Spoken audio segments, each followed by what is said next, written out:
Hello, నేను doctor Sai Vikas Reddy, consultant interventional pulmonologist at Shri Padmavati multi speciality hospitals, Tirupati. So మనకు ఈ pneumonias అనేటివి చాలా రకాలు ఉంటాయి.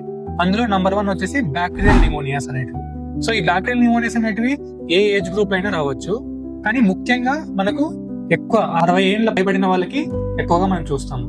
అండ్ ఇంకో టైప్ ఆఫ్ నిమోనియాస్ వచ్చేసి viral pneumonias. So viral pneumonias గురించి మనం ఆల్రెడీ చూసాము. కోవిడ్-19 ఒకటి వైరస్ నిమోనియా ఒకటి ఉంది. తర్వాత మనకి ఇన్ఫ్లుయెంజా, ఫ్లూ వైరస్ అంటాము. సో ఇది viral pneumonias. And another type of pneumonias వచ్చేసి ఫంగల్ నిమోనియాస్. సో ఈ ఫంగల్ నిమోనియాస్ అనేవి చాలా రేర్ అనమాట. సో నార్మల్ ఇండివిజువల్స్ లో అనేది చూడడం మనకి చాలా తక్కువ. సో ఎలాంటి ఇండివిజువల్స్ మనం ఈ ఫంగల్ నిమోనియాస్ చూస్తాము అంటే, సో అన్కంట్రోల్ డయాబెటీస్ ఉన్న వాళ్ళలో, లేదంటే ఆర్గాన్ ట్రాన్స్ప్లాంట్ అయిన వాళ్ళలో, లేదంటే ఇమ్యూనోసప్రెషన్ కి గురైన వాళ్ళు, అంటే మనకు HIV AIDS ఉన్న వాళ్ళకి, ఇలాంటి వాళ్ళలో మనం ఎక్కువ ఫంగల్ నిమోనియాస్ అనేవి చూస్తాము. అండ్ ఇంకో type of pneumonia aspiration pneumonia అని ఉంటుంది. సో ఇదేంటంటే వాంతులు చేసుకున్నప్పుడు కానీ, లేదంటే మనము అన్నం తినేటప్పుడు పొరపోయినప్పుడు కానీ ఏమవుతుందంటే ఈ ఫుడ్ కానీ ఈ వాంతులు అనేటివి ఊపిరితిత్తులోకి ఎంటర్ అయినప్పుడు కూడా ఈ టైప్ ఆఫ్ నిమోనియా వస్తుంది. ఇది ఆస్పిరేషన్ నిమోనియా అంటాం.